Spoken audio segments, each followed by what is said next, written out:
today's webinar this week, it is Mental Illness Awareness Week. So there's a number of activities that are happening and going on. This is the fourth of 3 other webinars that happened on different topics. So if you see the faces there, you'll see Gabriel and Nathalie, who will introduce themselves shortly. They are the vedettes behind the scene. They're on the website and participated in some of the development of all some of the other promotional materials. I'm going to ask Agek, who's helping us out on all the technical aspects today. I think you should see on your screen the English version of the AVANT CRAQUER website. We're going to talk more about that at the end of the webinar to direct you some of the resources and tools, but it is up there so you can take a look. And you'll see in particular, we're going to talk a bit about it's called CAP, Towards Solutions. It's a new platform for you to take a look at. Before I go any further, you guys, and before we get into having some discussions around some particular scenarios that some of you may be facing, I want to introduce to you, well, I would like Gabriel and Nathalie to introduce themselves. So maybe we can start off with Nathalie. All right. Hi, everyone. My name is Nathalie Haché. I am a social worker at a community organization based in Châteauguay. So I work for La Santé Mentale, and I've been here for about a little less than 15 years. Hey, my name is Gabriel Coutu. I'm a drama therapist. I trained at Concordia University, and I'm working at Friends of Mental Health, which is a organism or center or community center, I think I would say, in the West Island. Yeah. Great. So thanks you guys for joining us. And, you know, we're going to have a discussion on some topics, and Gabrielle and Nathalie are going to do their best to answer them. In the chat function, if you're on the Zoom platform, feel free during the conversation to ask questions. Part of the webinar today is to engage you in your thinking and in the questions that you may have. Prior to moving on too far into the discussions, we will maybe stop and try and answer the best we can some of your questions. And obviously, if you're on Facebook Live, you could pose the questions and it'll get linked directly to our chat here on the Zoom platform. So we're going to launch into it, but as you can see behind me, there's a slogan for the whole platform and the theme. And really, the whole concept is, behind every face, there's a story. And I think, we're here today to know that people's situations are all unique. And that it's important to have good understanding and empathy and listening skills towards people's situations. They're all very different, and they're unique to us all. But the other bright side of it is that the theme goes on to say there's a solution. So in front, with everyone's story, in front of everyone's challenges that we may have in life through different things, in front of us, with help and support through people like Nathalie and Gabriel, there's a solution that we can find through resources and tools and support. So that's kind of the whole theme and the mindset we want to get into today. So without any further ado, I want to talk about the first topic, and I'll open it up to either Gabriel or Nathalie, but the whole concept is when we're looking to accompany somebody who has a mental illness or problem, I want to talk about the first theme around parent-child relationships. And in this particular situation is when a parent has a mental illness problem. And in particular, what might be some of the specifics around that, and maybe in particular around the difficulties of maybe maintaining a healthy relationship between the parent and the child, and vice versa. So just maybe some opening thoughts around that. And Gabrielle, do you want to start? Yeah, yes. Yeah, so the particular of, I would say, of the parent-child relationship when your parent is living with a mental health issue, is the like the relationship, the limit, to be able to keep that parent-child relationship, because what you can see sometimes is some sort of an inversion that we're gonna observe, where the parent have difficulty taking care of their own mental health or their own need, or some functioning might be impaired in working, or taking care of the house, or taking care of the other siblings, or taking care of the children, right? So we can observe something that we call like the parentification or parentified child. That is when a child becomes the parent of their parent, basically. So they're the one that take on more of a responsible role, and they're because they're concerned, because when you're a child, your parents are your lifeline, right? They're your protector, they're protecting you. But if you feel that might be in jeopardy, naturally the child is gonna turn on the gear to try and protect their parent, right? To keep them kind of like able to. And so there is this, so when you do this, then you take on that role, not officially but unofficially, and this can have like specific result, right, in kind of like how you grow, and sometimes it can lead to problem, right, in the relationship, of course, and put in limits and kind of like focusing on your own need. But when you grow as well, when you kind of like that, like that will to be a child, just a child, right, to have a bit less of the responsibility. I don't know if absolutely. I definitely can see the dynamic around, you know, the child providing support to the point where they maybe almost feel obliged to be the parent, you know. And often I wonder, you know, is that a healthy for the child to assume that role, and is it important to what degree for them to set their own limits around that? And anyways, Nathalie, is there anything you want to add? And in particular, I am interested in this whole thing you brought up, Gabriel. It's around the child feeling possibly obliged to be a parent, and how healthy and how do they need to set some limits in that area? And it can be difficult to set limits. When you're a child, you're in a role. I mean, when it's your parent that has a mental health issue, you're like, or just any parent in general, the role of the parent is to be the superior, is to be the person in authority.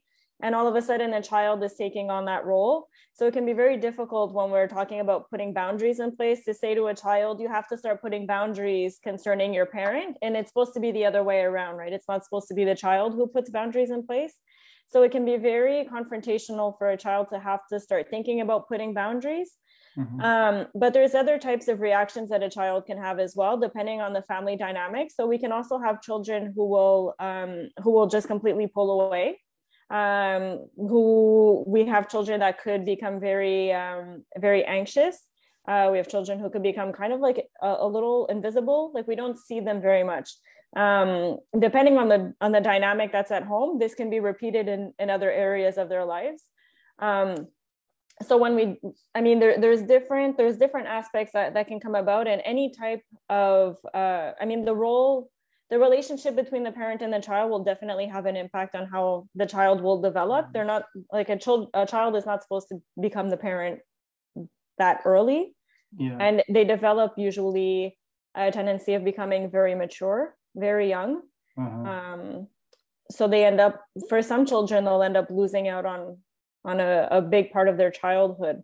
They'll hide things from home because there's a sense of guilt, or that you need to hide certain things that you consider are not necessarily the same as others. So there's different like defense mechanisms that will be put in place, and it can be very difficult for a child to learn to deal with different aspects of the mental health issue.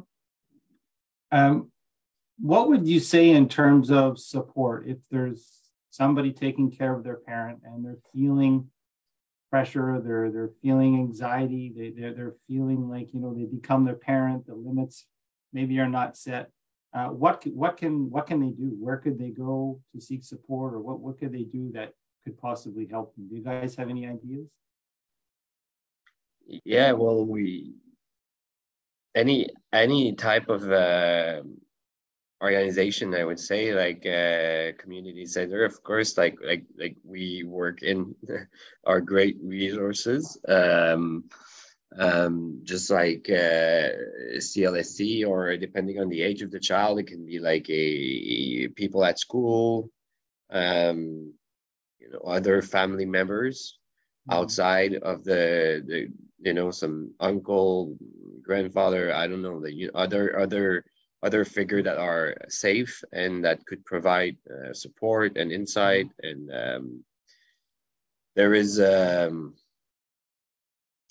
in terms of resources, I would say it is, you know, like friends sometimes, but it's hard, it's tough, because sometimes it's like Nathalie said,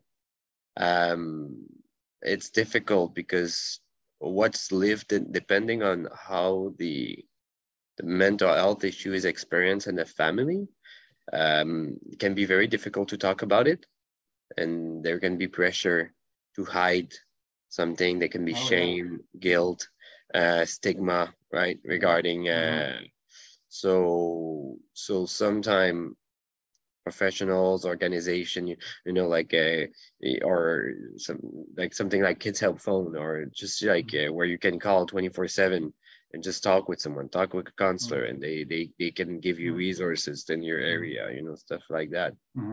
I think that's a great point in terms of, you know, summarizing a little bit around that is it can be very complex, the relationship between the parent and the child in a normal situation. Adding on a mental health illness then puts additional responsibilities on the child, and to the point where they may feel even obliged to take on that role, can have some negative impacts in their lives, becoming an adult too soon, taking on roles and responsibilities that they're maybe not ready for in life to take on. And that it's, you know, it's important for them, you know, maybe to look at setting limits for themselves. And in terms of solutions, you know, you guys both mentioned, you know, reaching out for professional resources. You can reach out and talk with someone. But Gabrielle, I think you brought up a good point in the end, is social support networks, family support networks. These are good people to talk with as well that can help just in terms of listening, and then maybe helping you navigate and find some professional support resources you can, to the best you can, to help you in that. Nathalie, is there anything else maybe you might want to add before we kind of move on to another topic? I think the important thing is just to not keep it bottled inside, which is where the social support network is very important, because we have a tendency of hiding our emotions, especially when there's somebody around us that has a mental health diagnosis. It can be very difficult to navigate. What am I allowed to feel? What am I not allowed to feel? And it's difficult for an adult dealing with another adult, but for a teenager or a child or even a young adult, trying to navigate, like, what am I allowed to feel and what am I allowed to do or not do? What boundaries am I allowed to put in place? That's where it's important to start talking about with somebody, that a safe space where you feel comfortable talking about those things, because everyone is allowed to feel their emotions. So when you feel that you can't do it in your home, try and find a place where you can just get it out. Don't keep it bottled inside. It doesn't help. Try and open the dialogue. No kidding. I know we're one of the networks within the RÉSEAU de CRAQUER network. AMI Quebec has done a lot of work with English-speaking youth caregivers and the role they play in supporting it. And it is a big issue. There's more child, youth, young adult caregivers than we think out there. So we need to be advocates for them and helping them navigate that and all the services and supports they may need. Yeah, and it's not just becoming the caregiver necessarily in like I want to say like a physical sense, like taking care of the home. Sometimes the child can play the role of like the social worker, the intervention worker with their parent as well. So it's not just caregiving in the sense of I'm dealing with things to take care of in the home. Sometimes I feel like I'm the caregiver of my parents' emotions or reactions. Emotional, taking on the emotional. Avoiding the trap of becoming the full-time caregiver, avoiding the trap of becoming the social worker, and avoiding all those, take on, it's around setting limits, I guess, the whole objective of this.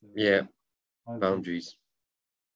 I noticed nobody put anything in the chat, which is totally fine, but as you're reflecting and you're listening to us talk, this is going to be recorded too, so it will be up on Facebook and I believe up on the website, so you can re-listen to this, but all that to say, feel free to add any comments or questions as we go along. So if we're all good with that, we'll take a deep breath and we'll move on to our next topic, if you guys, and it's the whole thing. And I laugh because I have many siblings in my family. So, we're going to talk about siblings, and it's a real and difficult topic to talk about too when we're talking around mental illness. So, but I'm just kind of reflecting on my own life and how the whole dynamics with my brothers and sisters it is. And then you throw in one of them, say, that would have a mental illness and what impacts that would have on me and all those things. So you kind of reflect on that. And, there's a couple things that maybe I'll just throw out that maybe are a bit more obvious. I don't know if they are not, but one would be, some of the having a sibling with a mental illness and the impacts that might have on me would be, feeling, first of all, well, maybe in the shadows all the time, depending on the age I was at and the perspective I was able to have on the whole situation, I may actually form a form of jealousy or a form of rebellious nature towards my parents, or feeling a little bit left out. I don't know if that's something, a dynamic that's important to look at, but certainly from a sibling perspective, that's the first thing that comes to my mind. But, maybe I'll start with you, Nathalie, on this one, just in terms of siblings. Are there any kind of specific aspects of, having a sibling in your family that has a mental illness, and some of the things that we should be thinking about? Well, I think in the same respect as when you're a child and your parent has a mental illness, there's different reactions that a sibling can have as well to one of their siblings having a mental illness. So there can be a sentiment of I'm being neglected for some people. So I feel like I've been put aside because there is something major happening, and I need to take a step back, or I'm being put back a little bit, like my needs are being pushed to the side just to take care of the person, my sibling who has received the diagnosis. We can also have someone who kind of becomes like the mediator of the family, where they feel like they need to protect or defend their siblings' rights or their siblings' way of seeing things, especially in regards to the parents. So it can create a rift in the family dynamic. For some people, it will be, I see the way that my parents are acting towards my sibling, and I think that they're doing too much or they're doing too little. So they start negotiating with the parents and with their sibling. At the same time, when we have siblings that are close in age, a lot of times they're in the same social circle. So it's kind of that's another aspect that can be very difficult to navigate. If they go to school together, there can be questions at school about what's happening with their sibling. There can also be questions in their social circle. What role do I play? Am I supposed to start talking to my friends about what I'm experiencing? But I know that they're also my siblings' friends. So am I going too far? So there's definitely a shift in the family dynamic, and it's very important to have an open dialogue and to talk with each other and communicate and see where everyone is, what everyone sees their role as being. Do you feel like you're a mediator? Do you want to be the mediator? What does it give you? Do you want to change that? So everything that you said, like where you could feel like jealousy about like the attention that's being put on the person, it's totally normal. But you could also feel like you need to protect your sibling as well. Yeah, I just feel like just personally, my son, his best friend, his brother has a mental illness, and often he can't play with my son. Like he's busy. He says he can't, and sometimes I hear him talking, and I almost hear him, unfortunately, like making sometimes some valid excuses, like trying to hide the fact that he's caring for his brother because he's somewhat embarrassed too. Sometimes always. So I hear him say, "Oh, I'm just busy," or "I have to." But behind all that, we know that he's got a single parent, and so he's taking on a bigger burden where his social life, his playtime with his other friends are limited because he's had to take on some of that role to support his brother. So I often feel I can feel the impacts that it has on him. Yeah. We talk a lot about the sacrifices or the impacts that it'll have on the parents, but there's a lot of impact on the siblings as well.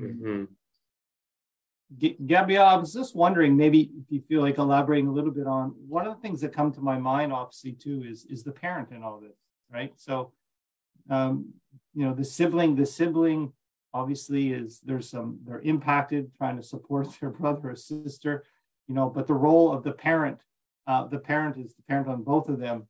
But in terms of, is there something a parent can do in terms of supporting the two siblings in that family dynamic? Yeah, well, I would say it's important not to forget the healthy siblings, the healthy child, or sometimes it can be like a lot of attention can be put on the child that is unwell or that is experiencing difficulties, and the other child can kind of like disappear, right? Or in a way, like because everything's good right. So but I think it is important, like Nathalie said, to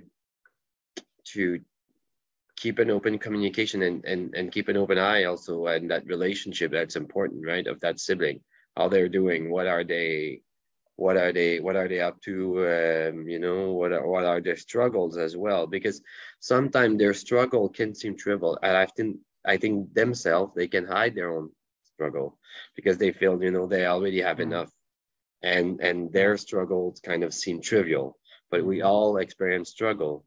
It's part of life. It's part of being healthy, is actually to experience struggle from time to time, if you don't so I think that's part of something that it's important to be aware of. Yeah, I can only imagine, just coming back to the case of my son's friend, is for his mother to possibly, just brainstorming ideas, set aside special time with the sibling who doesn't have mental illness, and spend some good quality time alone as well, to recognize and to make sure that bond also stays really strong as well. And maybe just to kind of just bring us a bit further along, in terms of maybe family supports in this situation, if the sibling, like I'm going back to a case, a single mother with one of her siblings has a mental illness and maybe relying too heavily on her other son to take care of, maybe a solution there is by looking to get some outside help to come in to care for her son with a mental illness at times, in forms of respite. I don't know what you think of that. Maybe Nathalie, do you want to elaborate on? It always depends on what the person with the diagnosis wants as well. Like and I think we're going to get into that more like in the next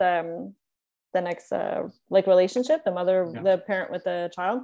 But we need to always also respect the wishes of the person who has who received the diagnosis. If they don't feel like they need respite, I think that's a little difficult to go into that sense.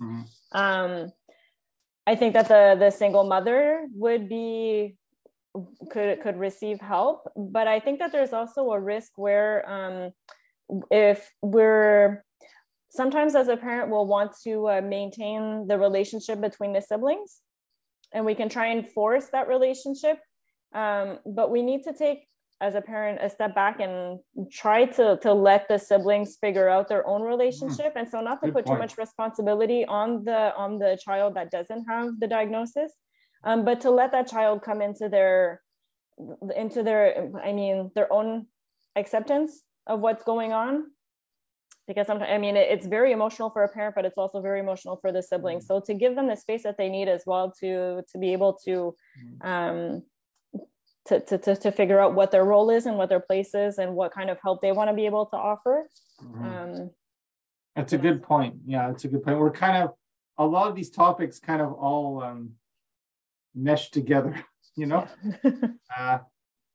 kind of, I guess, we can come back to the sibling dynamic. I just, prior to leaving it and kind of moving more into maybe our discussion is heading, which is a little bit more into the parent, when the child has a mental health problem and, looking at that. But just in terms of, the sibling, recapping, I think kind of what we're saying too, it's a very important dynamic and situation that does happen quite frequently in families, and looking at supports for both siblings in this scenario.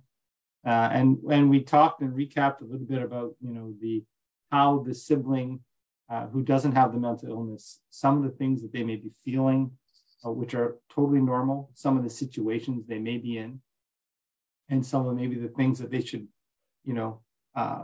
families and parents can consider to help the child who doesn't have the illness so that they can be a child and enjoy their childhood and all that, and love their sibling to the fullest degree and have a very healthy relationship with them. So, are we okay? We'll take another deep breath, guys. Everyone, everyone on Facebook Live, everyone else on the Zoom, we're all good. I see Jessica's there from Neighbors up in the Gaspé. Verity, I see you there. You're in the MCDC, so good to see you today.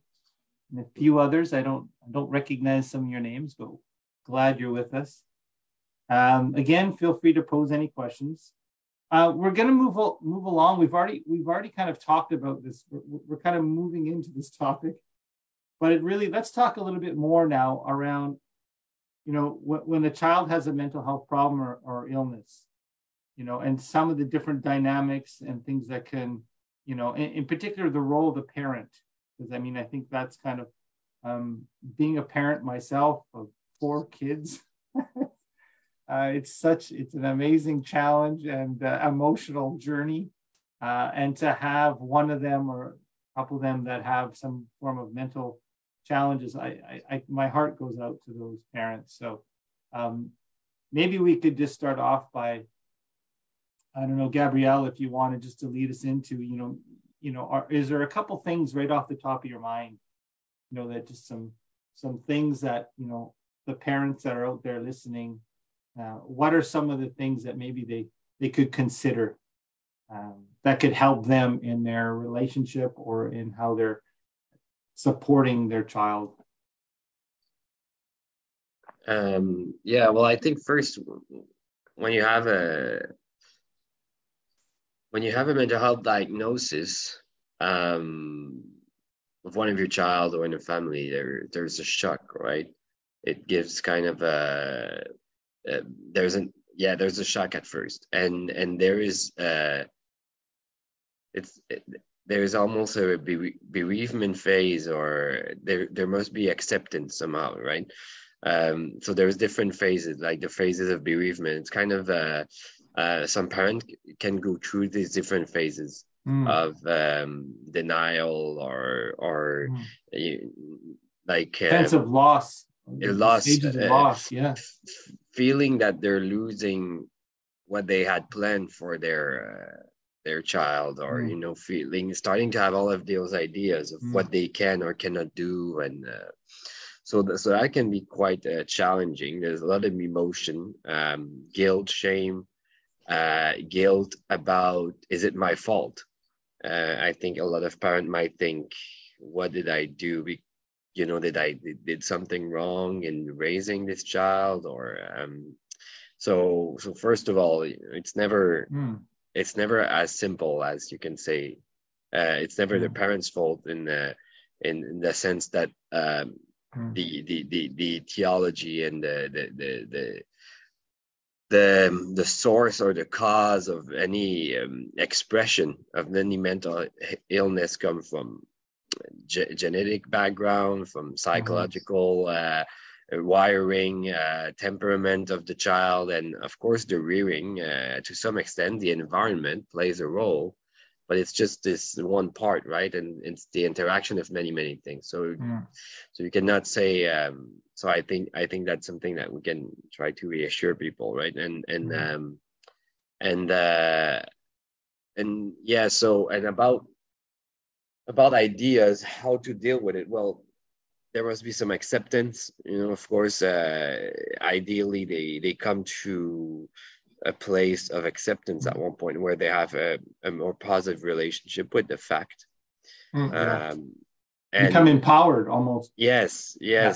And then it's like, how do you manage that relationship? Because sometimes those children will have a bit more difficulty to become autonomous, or to follow the natural course of what we would expect at some age, right?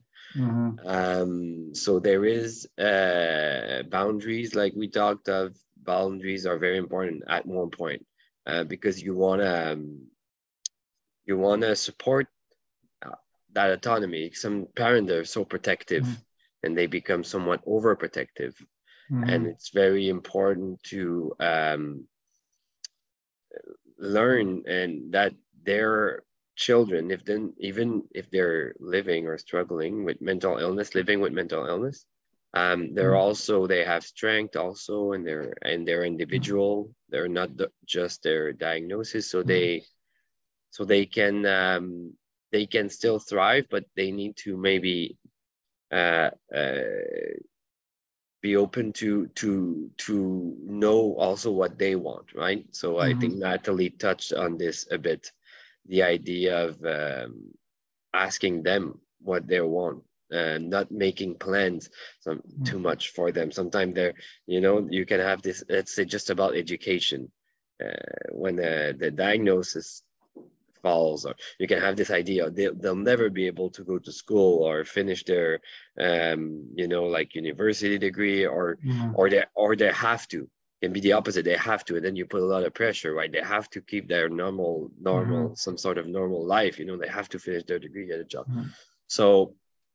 So instead of falling on those two, you can just ask the person, how do you consider your mental illness? What do you feel that you can do? What do you want to do? What do you feel that you can't do anymore? Do you have those ideas or feeling that, I cannot do this anymore, or I can definitely. And there is all the thing about the boundaries. I think, I just reflecting on knowing a few people in my life, and the word resilience comes to my mind. How resilient some of these people that I've met, that they have become empowered to the stage. You were talking about, Gabriel, whether they've come to acceptance, they've come empowered, but the constant, I don't know, I would say the word advocacy comes to my mind, or grind of what it would mean to constantly find support services, and the constant worry that you might have. And I just fall back on, the resiliency, and how a parent must, the amount of resiliency skills it takes to stay strong and to keep that positive perspective. Maybe, I don't know, Nathalie, if you wanted just to, elaborate a little bit on, from your perspective around resiliency, and are there things that, from your perspective, maybe where a parent can continue, what can they do, in this to ensure their resiliency stays strong and they stay empowered? Because I imagine it can kind of be like a wave, sometimes. when you're counseling and talking with parents, is there any kind of like tips and tools you'd give them just generally on how to live their life in order to maintain and develop strong resiliency?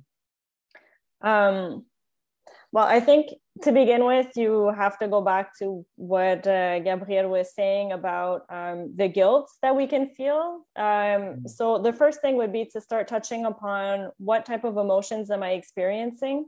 And once again, I think that we have a tendency of thinking, well, my loved one is suffering, so I can't suffer while my loved one is suffering. So I'm going to push to the side everything that I'm feeling so that I can concentrate fully on what my loved one is experiencing. The problem with that is that what you're pushing away is going to end up coming back at some point. So I think one of the first things when we're talking about resiliency or empowerment is to just allow ourselves to feel our own emotions and to take care of ourselves and to allow ourselves to suffer. We do suffer as loved ones as well. So to give us that space to just digest what we're going through. With the guilt, I think that sometimes what ends up happening is, as Gabriel said, we become like very overprotective, or we have mental illness. A lot of times will start developing at the end of adolescence, the beginning of adulthood. So it's a point in life where our child is supposed to be, heading off and becoming more independent. And because the mental illness happens at that point, a lot of times they can bring us as a parent to see our child as a child instead of seeing them as an adult in development with a mental illness. So I would say that's another aspect of resiliency, is that you have your own tools as a person. You have your own tools. You have a toolbox. You have things that you used in the past, because it's not the first time that you've suffered. You've probably suffered in the past. So what tools did you use to help you get through those moments that you can use right now? But also that means that your loved one also has tools. They also have their own things that they've put in place, and to allow the loved one to also navigate what they're going through. So I think that it's not to separate completely with the person who has the mental illness, but to allow the person to grow within what they're going through, and to allow yourself your own story and to develop and use your own tools. I think also with the guilt that comes is that we have a tendency, like Gabriel said, to project things onto our child, with the thinking that, well, my child needs this, they need to consult, they need to get help, they need to go to school, but the need that we're talking about is my need. I would feel more comfortable as a parent if my child went to get help, and that's perfectly normal. But to bring it back to, when I'm saying this, am I actually reflecting what my child needs, or am I reflecting my need for my child? Oh, good point. Yeah.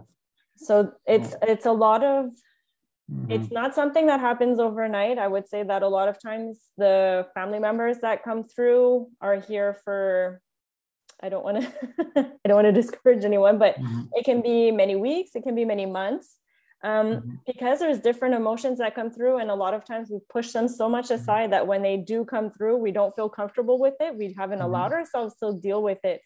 So I would say that that's like one thing that's to take into consideration when we're going through counseling. Or it could also be, as I said, going through, what are my needs? What do I need right now in my relationship with my child?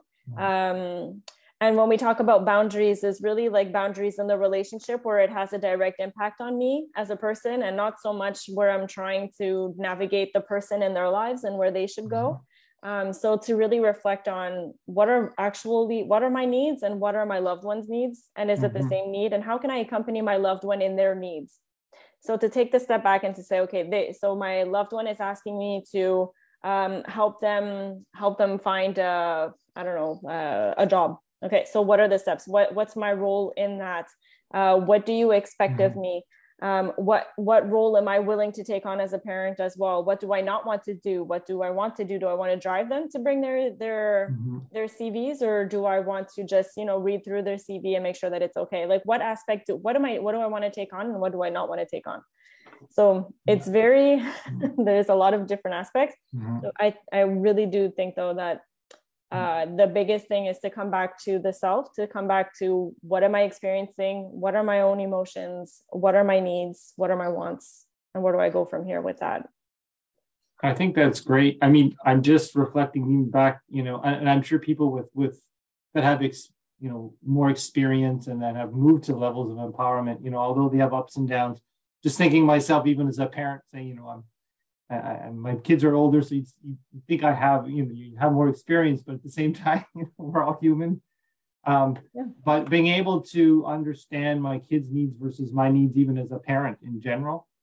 And then you were talking, it's a bit about expectations too. I can only assume that, part of the empowerment process and resilience is kind of to understand realistic expectations, as well, and be comfortable in those. And there's days when I expect, 4 kids, just 4 kids, and my day didn't go the way it was planned, and so I've had to, you learn to modify your expectations. Well, this is all I'm going to accomplish in the day. My list of things I needed to do and my needs. Well, I'm going to chip off a few of them, but I had to really modify and look at a more of a realistic approach to make room for, the role, the needs that my kids had for that day as well. So expectations and needs, and bringing it back to yourself, Nathalie, I think that's really a great. And I mean, the adaptation, we adapt to so many different things. Can we allow ourselves a moment to adapt to what's happening right in the present moment? And maybe right now, I would like for, my child to do something in the house, or to, but maybe right now what he needs is an ear. Maybe he needs to talk to someone. Maybe I need to take a step back. That's another important thing, is that as a parent, not just as a parent, but any type of loved one who has someone with a mental illness, is that we have a tendency of having many different hats that we wear, many different roles. We become a social worker, we become a crisis counselor, we become a parent, we become a teacher, there's so many different hats, but we can't forget the hats that we need to wear for ourselves. I am Nathalie, I'm a person. I'm allowed to take care of myself as well, and I'm allowed to have room to experience my own interests, to have my hobbies, my activities, my friends, and those things we have a tendency of putting them aside, because it's very difficult to allow ourselves to feel moments of happiness and pleasure when we see our loved one is in the middle of a suffering moment. But we're allowed to have those moments as well, and that's another source of guilt that we see a lot. It's I can't be happy if my child is not happy.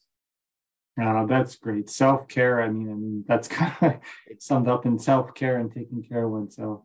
Yeah, something that Nathalie said just made me think of, maybe if I can, Russell, just bounce off about isolation. Sometimes people you can have a tendency to isolate yourself because of many different reasons, right?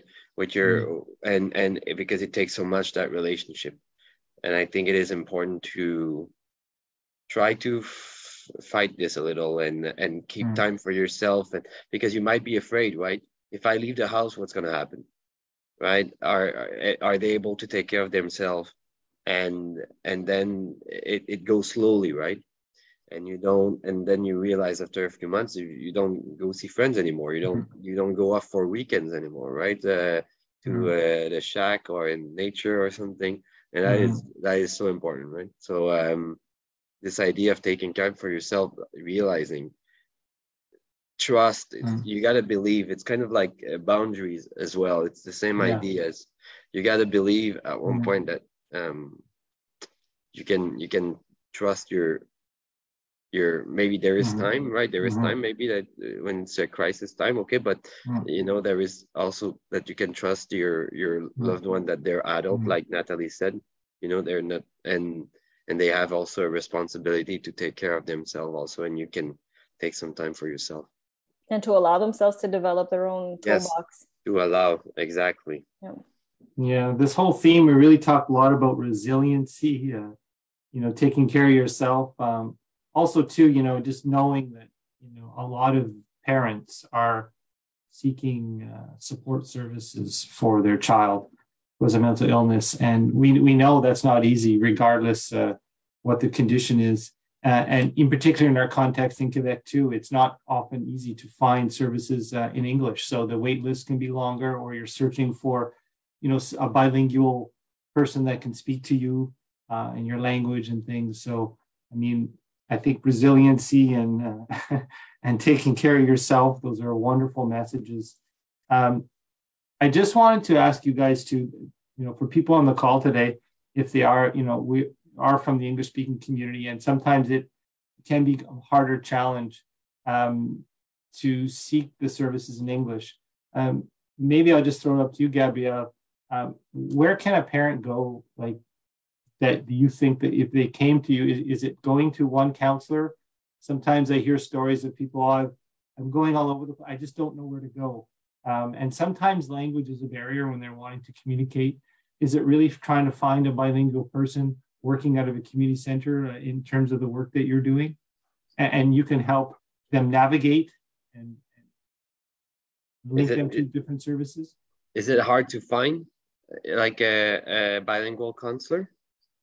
Well, in the case, say there, oftentimes you hear that it's challenges to find a bilingual counselor. And if they do, it's a wonderful thing.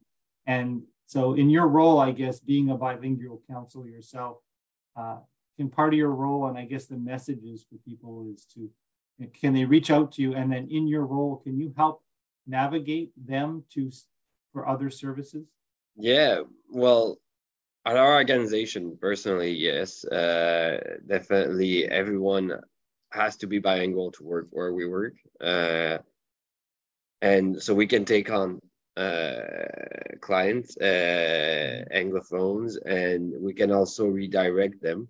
But I think it was put in the chat, the network, AVANT, CRAQUER, the network of support organizations. So I guess it really it goes from AVANT, CRAQUER is this overarching body, and then there's a bunch of different organizations that work. So there's a network all over the province. So I think it goes by region. That's a great point. Yeah, in every region there should be. I would say, like simple resources sometime. I don't know, 811. I guess they have some, info social, info santé, like info social, it might seem, it's very simple, but there's social worker, right, working there. So and that's a bilingual. Yeah. Provincial Okay. Yeah. So these are like entry point where they can lead you maybe to more, adapted resources. There's 211 too. Pardon? There's 211 as well that we can use. It's basically like the phone book of all the resources. And in the chat they just put also the phone number that we can call. It's the reference line that will guide you to the region, to where you're living, to be able to offer you services. For sure, I think that not all, I will speak for our organization. I am bilingual. Everyone who works here is bilingual. But the groups, we would love to be able to offer groups in English, and we are starting to. It really goes as well on demand. So if we don't have enough clientele to offer an English service, I can completely understand. It's very hard to find groups that would offer the same type of service, unfortunately.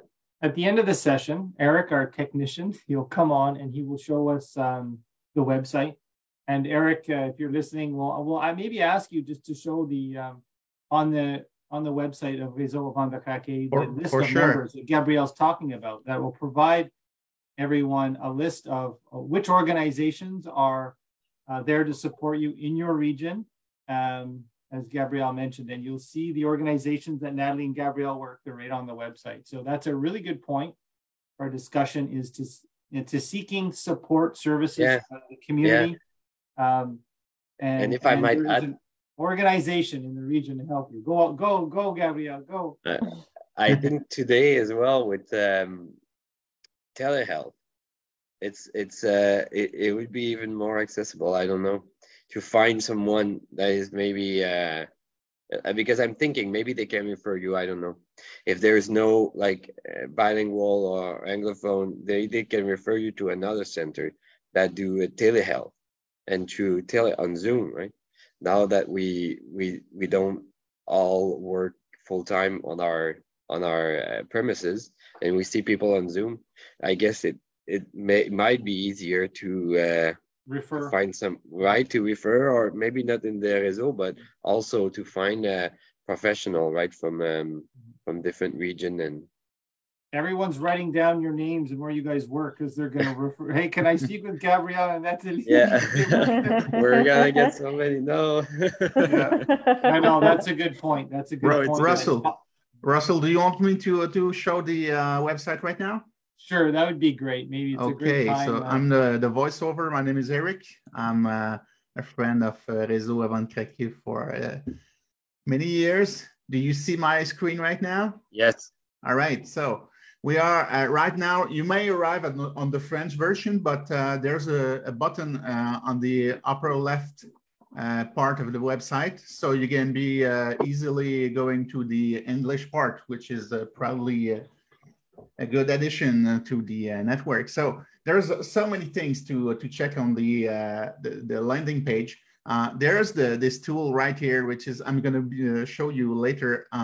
So this is the new interactive experience that we just put this week on the website, which is very interesting. But also do not hesitate to check right now for the needs you might have.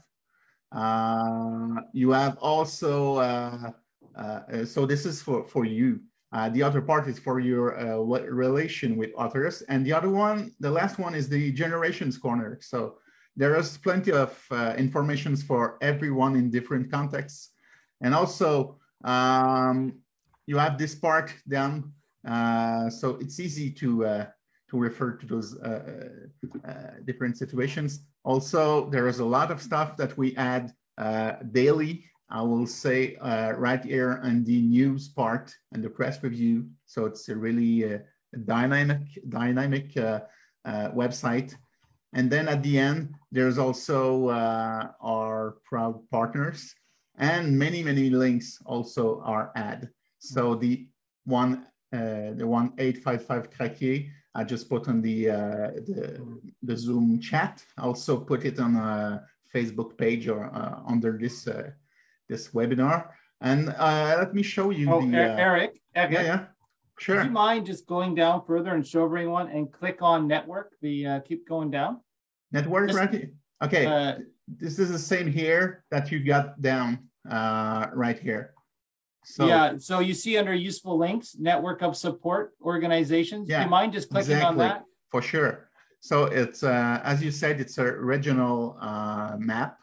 So you got access to all the members of, you got access to all the members of RÉSEAU AVANT CRAQUER, and also resources around Canada, if you know someone in other province. So it's just click on Montreal just to give everyone. For sure. Exactly. From Montreal, for example. Montreal, there are many organizations. So you find them down the page.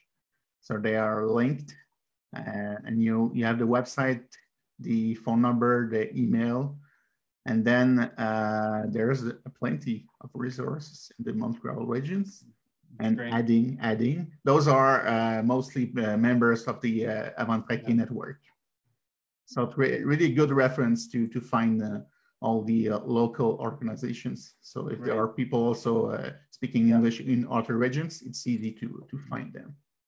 I think this is a great, amazing resource. And quite often, I know just being part of the community myself, English speakers were often not aware of the resources that do exist for us. Exactly. And so finding these, not only using the tools and resources off of the website here, but actually calling and meeting one-on-one with a counselor in one of these organizations in your region, if you're needing support and help, is a great entry point.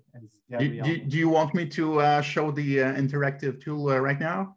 Sure, let's just do it while we're here. Easily, you can access this tool from the landing page. So right here on the big image, you can click easily there, and you will find the new tools. This is really a great addition to the network. So you have to click to start the experience, and then you're gonna have a video that's going to show you many interesting informations. And then you have to listen to the video until the end. So you will discover four people that participate in the and they share the story. So you have to click to any of them that suits. I just recommend to go to the 4 of them. And then after that, if you take the Olivia situation with her brother, you're gonna find her videos very interesting. So it's video, and at the end you will have a few questions to answer. So it gives you different scenarios. So I suggest that you navigate on the tool, and then I thank you everyone, and just hope you can let people know around you those great tools that we just put on the network. This is the first week of the English part of the website, so we need you to make the resource so well known on your networks. Absolutely. Thank you. And also just let you know that there are interesting questions on the chats. Yes, I'll go back to those. Yeah, that you will answer at the end. And do not hesitate to put questions on the chats to all the listeners, and Facebook also same. So thank you so much, Eric. This is great. We were going to do this more at the end, but I think it was a perfect time segue to timing was perfect. So timing was perfect. All right, good. So we are going to look at some of the questions in the chat, but what I want to do prior to doing that is just to finish off our final topic. I think you guys saw Martin, who was on there, and that was around spousal relationship. So that's when in a relationship in a couple, when one spouse or the other is living with a mental illness and the other one is accompanying and supporting that person. Kind of our final topic that we kind of want to dive into today, and then we'll look at some and try and answer some of the questions in the chat. So it's a really tough topic because, again, I always go back to my own personal life and the dynamics it is in itself, just, you know, trying to maintain a healthy and positive relationship with our partners in our lives, and to throw in a mental illness in there, it's going to be absolutely overwhelming and probably change completely the dynamics in a relationship. So maybe I want to open up, Nathalie, just kind of open up this discussion just to get your general thoughts, first of all, just on this topic around, you know, the spousal relationship, you know, whether you have children or not, you know, like just the relationship between the couple of, in particular, accompanying somebody with a mental illness. What are some of the specifics or some of the things from your perspective, if you have someone that comes in and sees you and they may be struggling, what are some general kind of maybe specifics you might just provide to them generally to think about? Well, I think to start with, it's compared to the other relationship dynamics, I think when we're starting to talk about a partner or a spouse, it's the dynamic is a little bit more difficult because a lot of times we have this impression that it's a relationship that's much easier to leave, and that we have a choice to stay, that the choice should be to leave. Like there's this like pressure a lot of times that comes from outside, either from other family members or friends or just like society in general. If it becomes too difficult, we have the choice that we can leave. While when we're talking about like a parent or a sibling or a child, a lot of times we don't, like our first thought is not to go to, well, let's like put an end to the relationship. So I think that that's an added complication of having a spouse who is suffering from a mental illness, because we have this impression that the relationship, that the pressure from the outside is telling us, well, you should just leave that relationship. I also think that it depends a little on where we're at in the relationship. So for like someone who's just developing a relationship and a mental illness presents itself, or the person who has a mental illness announces, like tells the person, their new partner, that they have a diagnosis. I think that the reaction or the impact will be different compared to when there's children involved, compared to when we're later on in life, and what is our retirement going to look like? What do our projects look like? So there's different there's different impacts that it could have. So when we're starting to talk about, like, for example, with children, do we want to have children? Do we not want to have children? And it's a discussion that we already have in general as a couple, but when there's a mental illness involved, it's a discussion that's even more present, because if the person is, we'll say, stable with their mental illness, there's no guarantee that it will always be stable. So what kind of role and responsibilities will the parent who's not suffering from the mental illness have to take over? So there's a lot of discussions that need to be present. There's a lot of communication that needs to be done, because it could have an impact. It doesn't mean that there will be an impact, but there could be an impact.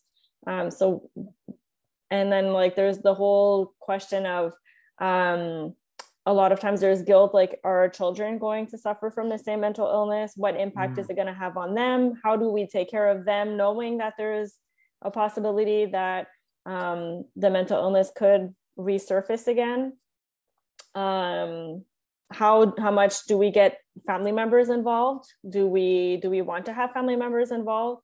So, like, especially, like, for example, when there's like a hospitalization, sometimes it can become difficult, especially when the parent has to take care of the children. So, like, what can you do to help? And you want to support your loved one as well that has a mental illness. So it brings about a lot of questions, where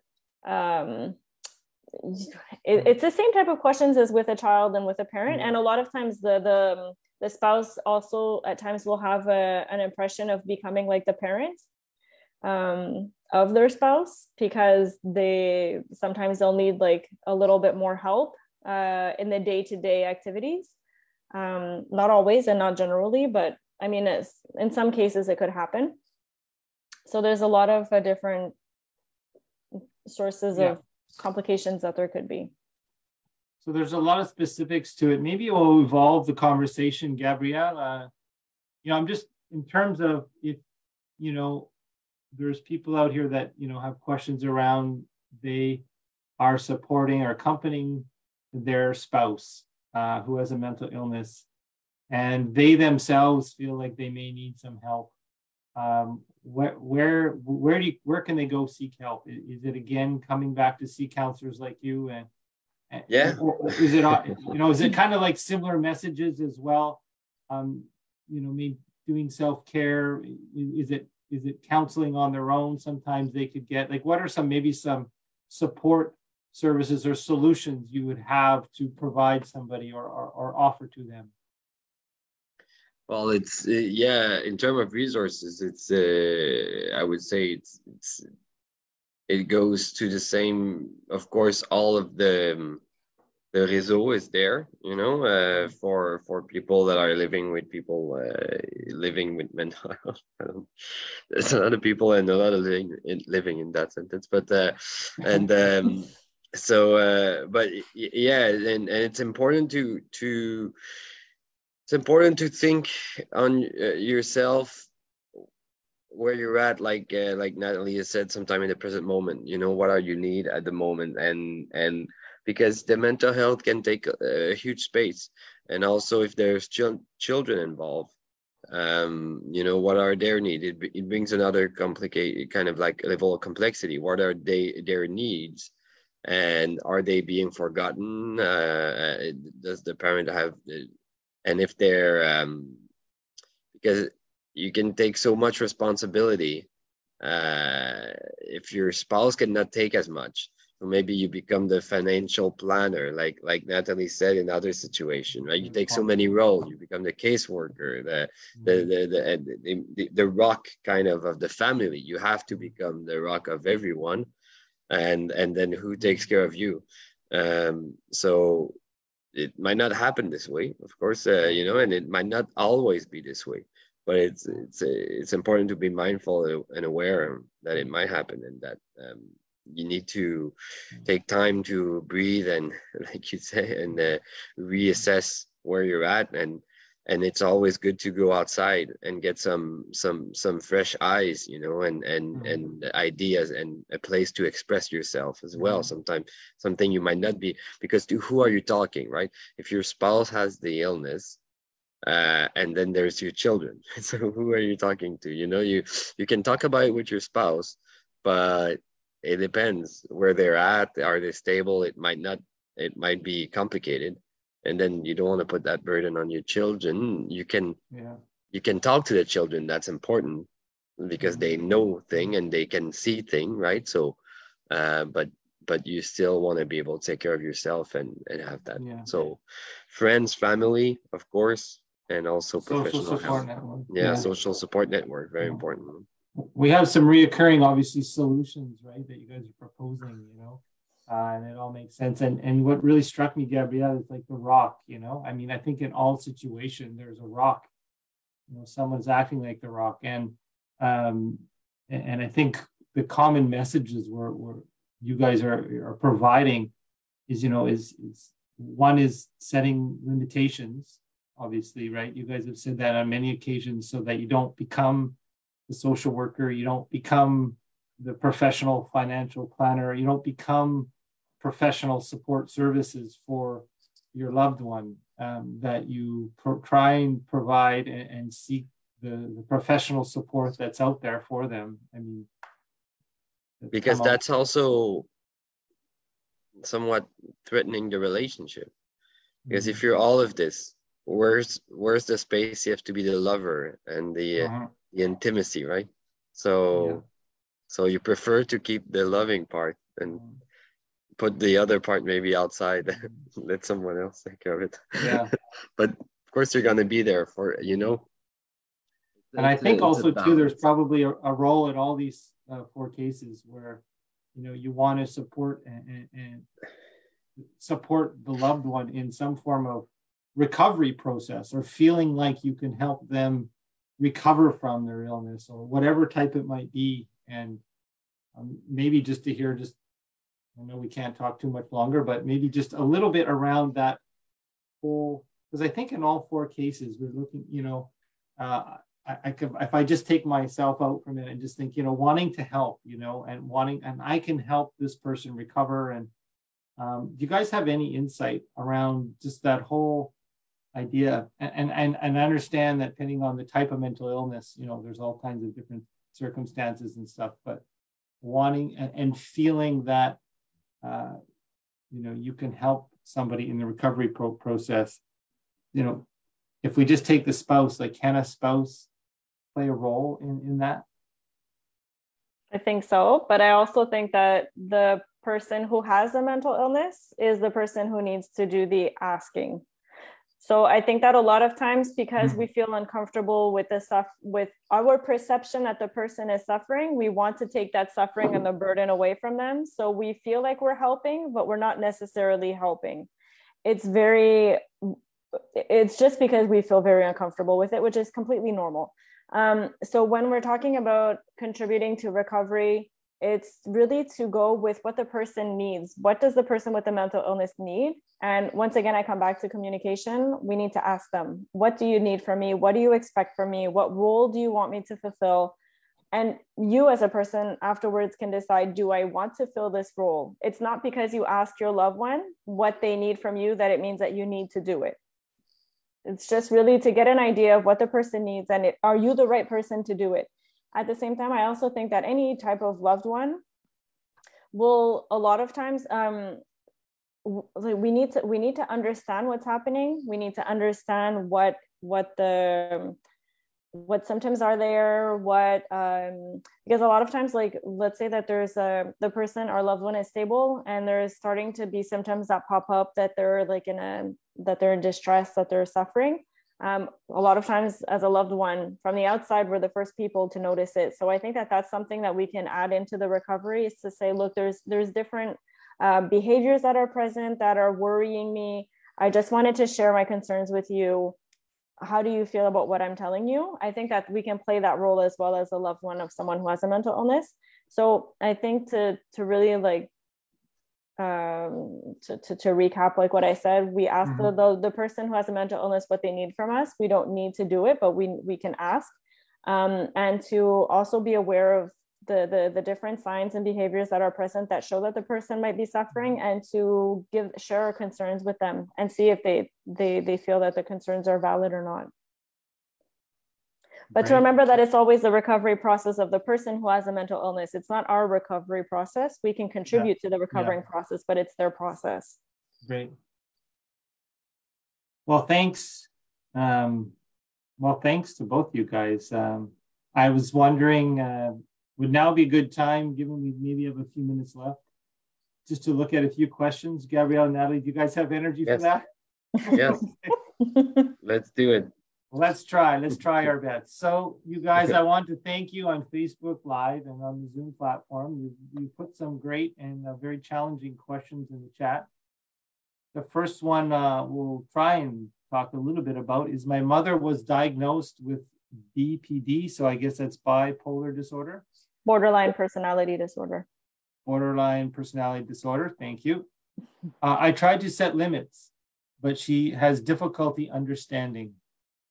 She thinks I don't want to be there for her anymore. Is this normal? What to do to get there? Yes. Any one of you want to tackle that? Yes, it is normal. So borderline personality disorder is defined, I would say, one of the core kind of like around which the disorder is kind of built or organized is this fear of abandonment. So when you are living with someone, sharing life, it's people that, for very simple things, and not answering a text message quick enough or call, or they can feel abandoned and very threatened, and they can lash out or react kind of like very intensely. So of course, when you're putting limits, so I think that was the question, it's about boundary setting. Those boundaries, they might not be well received, or it might be but I would say it is normal, it is expected. The secret is really to keep its perseverance and resiliency, repetition. Repetition, even because a limit you'll have to put more than once. Yeah, it's anxiety provoking to think that the limits that were in place before are changing, and there's something new that's coming in, and I don't know what it is. When we're putting boundaries in place, it's important to maintain them, to keep them in place, and it will eventually become something that's very secure. But for the moment, it's not safe. Yeah, and as you're saying, Gabrielle, it is normal that, you know, when you're setting boundaries, that the person with mental illness might be upset with that and might have, and it just takes time. It takes time, routine, resilience, commitment towards it, and communication as to why. Yeah, exactly. And you reassuring. You need to reassure the person that you love them, that you're there, but you know, this is a limit. This is what you can do and what you can't. Great. You guys up for another question? Sure. Okay.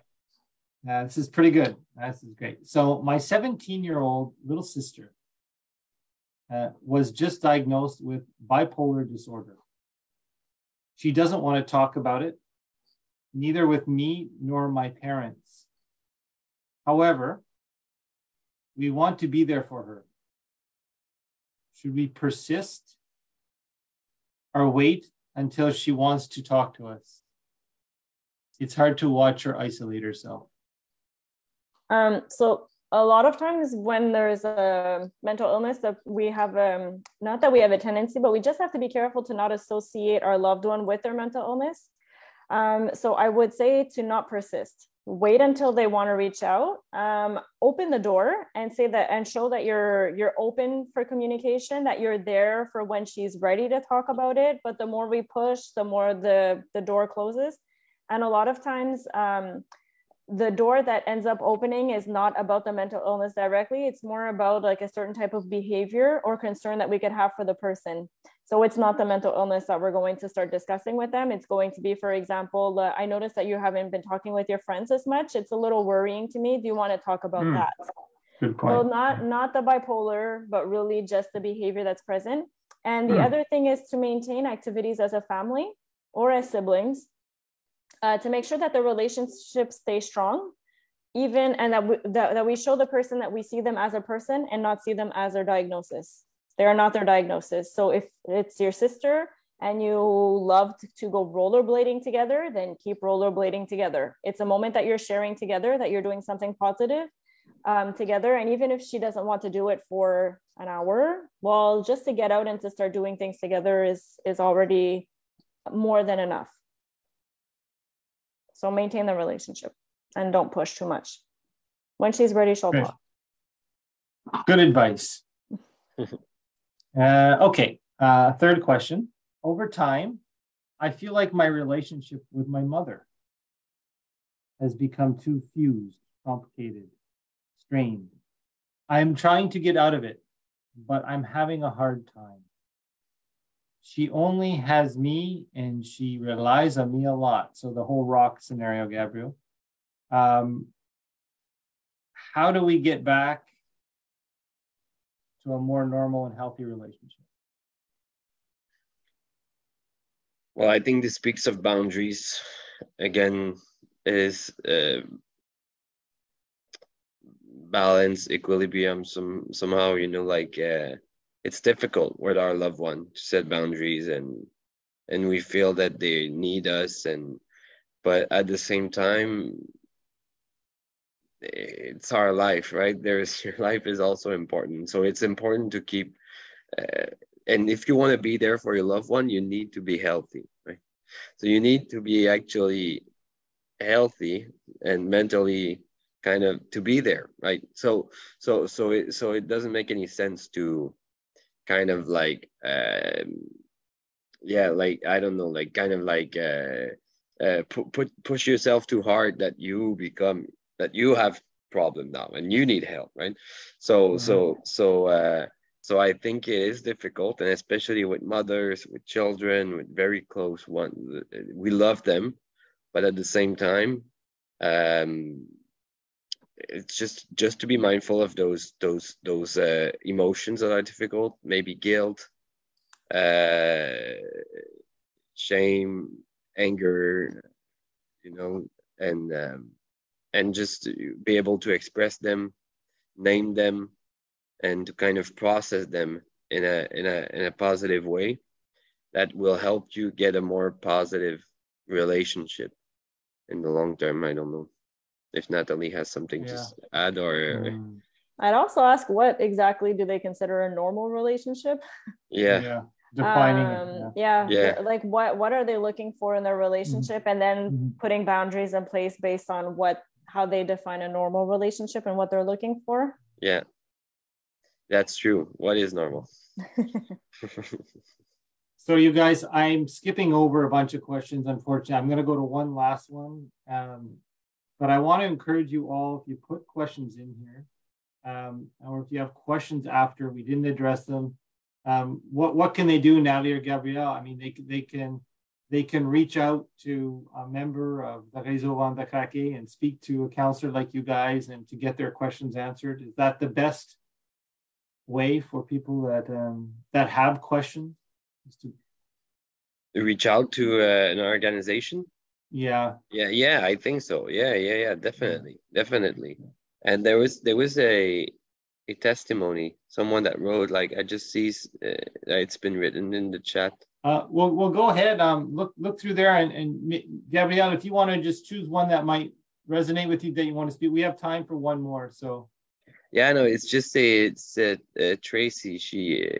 I think it's a she written that I felt broken, but listening to this, realize how resilient I really am. The emotion is being felt now, and release is happening now as I let myself cry. So good timing for the webinar. Thanks. So that's wow, that's pretty cool. Yeah, that's like beautiful, and I would say, like, thank you for sharing, for being vulnerable and sharing this with us. And if we've managed to reach out, that's good. Share. It's a lot of emotion. It's very difficult to navigate, and some days are good and some days are not as good. it's a very isolating situation. It's already looking online and trying to get different testimonies from people can help. And there's hopefully more and more groups in English that pop up with time where we can all get together and talk about what everyone is experiencing and try and break the isolation that comes with loving someone who has a mental illness. Great. So on that note, I want to thank, first of all, I want to thank Gabriel and Nathalie. I know you guys did a webinar this morning as well in French, I think. So yeah. I really wanted to thank you guys for coming on and doing it in English. It's so much appreciated to especially talk with emotions in your first language. It's really important, and it's really appreciated to have this conversation and to do that. Also, I wanted to thank the RÉSEAU AVANT de CRAQUER. And it's a real pleasure to work with a provincial organization that really wants to do its best to be accessible to everyone that they can, and to offer session to reach people who prefer to talk about mental health and to talk about challenges and solutions in English, if that's their preferred choice, and it's much easier for them to express themselves in this language. So I wanted to thank them so much for doing that. And also for those of you that came on, it's, what time is it now? It's getting close to 3 o'clock. And we've been on for quite a while, and I know it gets a bit long after an hour, these types of sessions. So I wanted to thank, for those of you that came on Facebook Live and that came onto the Zoom platform to sit through this and to listen to us. I hope it was interesting and encourages you to, be resilient in your lives, and also to seek all the resources that are out there to help you. And on a final note, I just want to mention Eric talked about all those wonderful things that are available this week. We're not going to go through them all again, but most importantly, go on to the RÉSEAU AVANT de CRAQUER website. If you prefer the English, we'd be more than happy that you click on there and to access a lot of the resources that are there, and to participate in the other events that are happening. And there'll be more, I hope, coming in English that are available to you. And yeah, that's the final words I have. Gabriel and Nathalie, is there anything you wanted to say, kind of closing messages or anything? Just really quickly, I also wanted to talk about, there's a film festival that's happening from the 12th to the 15th of October. And there is a documentary for Le Réseau Avant Craquer that's going to be presented. So basically it's a film festival for films on mental illness. And the Réseau Avant Craquer is presenting a documentary that was developed last year, I think 2 years ago. So you can find the information if you would like to actually participate and go and see the documentary at the festival. There's a website right in front of you. Or you can go on Réseau Avant Craquer on Facebook, and the information will be found there. And also, we really do believe that loved ones have a lot of knowledge, and they have the capacity of sharing that knowledge. And so on the website capsules, there's also like a virtual exposition where there's people talking about their own testimonies, their own experiences. So we have different stories from different people, different videos or articles that you can also that you can reach on our website on Réseau Avant Craquer. And I just want to thank everyone for being there. Yeah, thank everyone for being here. And if we didn't get to answer your questions, or you have any more questions, you need help, you need someone, someone, just please reach out to the organization, to the réseau. Yeah, we're there. So great. All right, everyone. Well, on that note, I want to thank you a lot for your participation today, and wish you all a great rest of your afternoon. So goodbye, everyone. Thank you. Bye-bye, everyone.